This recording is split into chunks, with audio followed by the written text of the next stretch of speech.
Have you ever heard of a book that's a massive bestseller, but is also one of the most requested books in prison libraries? That book is Robert Greene's The 48 Laws of Power.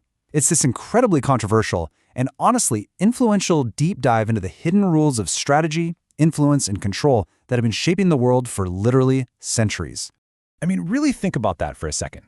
The core idea of this book is that power dynamics are a game being played all around us, every single day, whether we like it or not. And this book?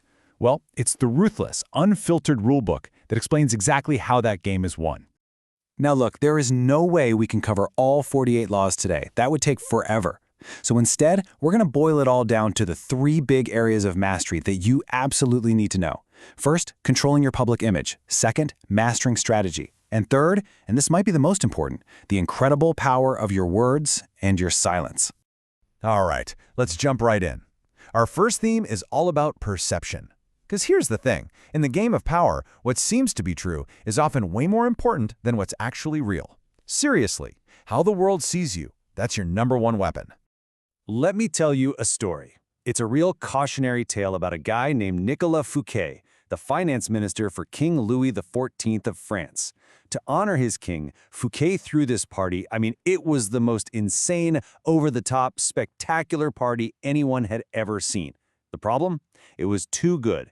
The king felt shown up, insecure. The very next morning, bam! Fouquet was arrested on trumped-up charges and spent the rest of his life rotting in a prison cell. Okay, now let's flip that coin and look at Galileo. He needed money for his research, right? So when he discovers the moons of Jupiter, what does he do? He doesn't just shout it from the rooftops. No. He plays it smart. He dedicates the discovery to the powerful Medici family whose symbol just happened to be Jupiter. He tied his success to their glory, made them shine, and in return, they showered him with funding and protection. So what's the lesson from these two stories? It's law number one, never outshine the master. It's all about managing up. You have to make your superiors feel secure, feel brilliant. You might even have to let them take credit for your ideas. You make them feel like the genius, and in doing so, you give yourself the space and security to build your own power.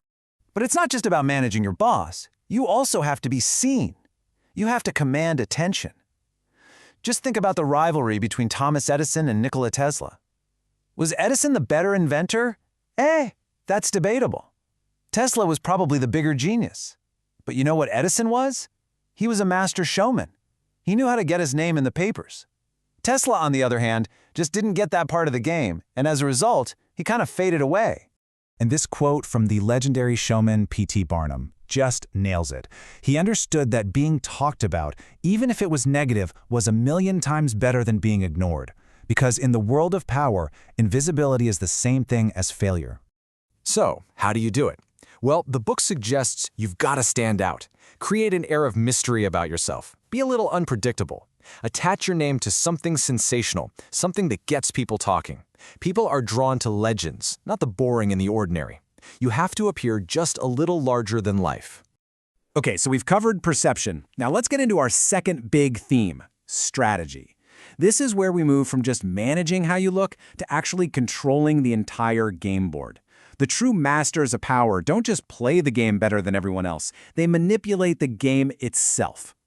This is a perfect example of Law 8. Make others come to you. Check out the patience of Tokugawa Ieyasu back in 17th century Japan.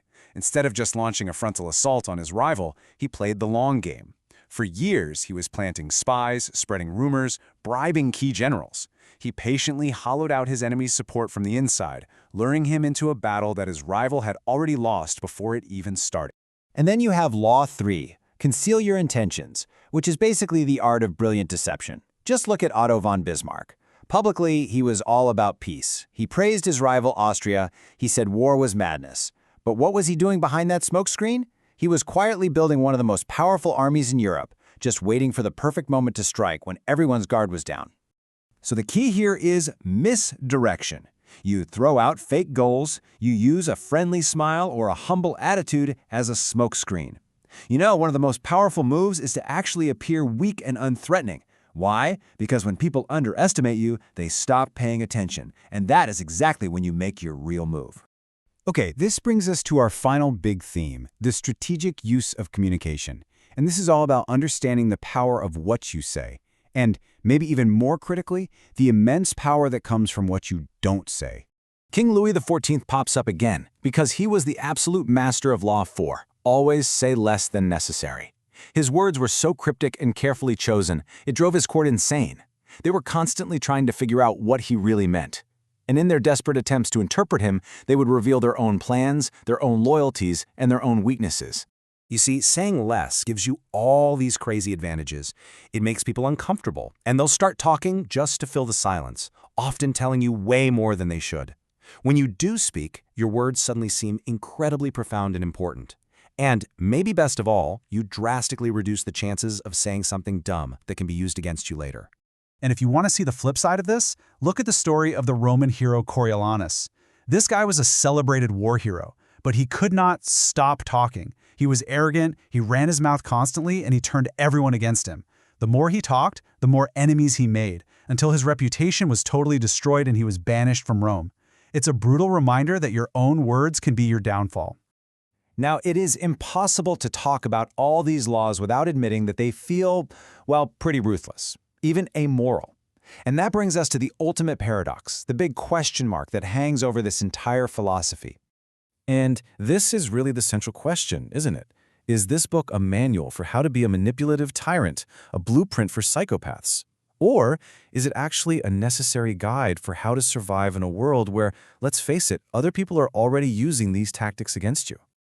Robert Greene's own defense is that power is amoral. It's just a tool, like a hammer. You can use a hammer to build a beautiful house, or you can use it to destroy one. The tool isn't good or evil, the person using it is.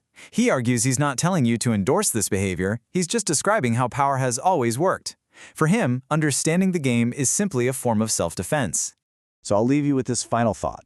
In a world where these rules are undeniably being played around you every single day, at work, with friends, everywhere, is choosing to ignore them a sign of moral superiority? Or is it simply choosing to walk onto the battlefield completely unarmed? That's for you to decide.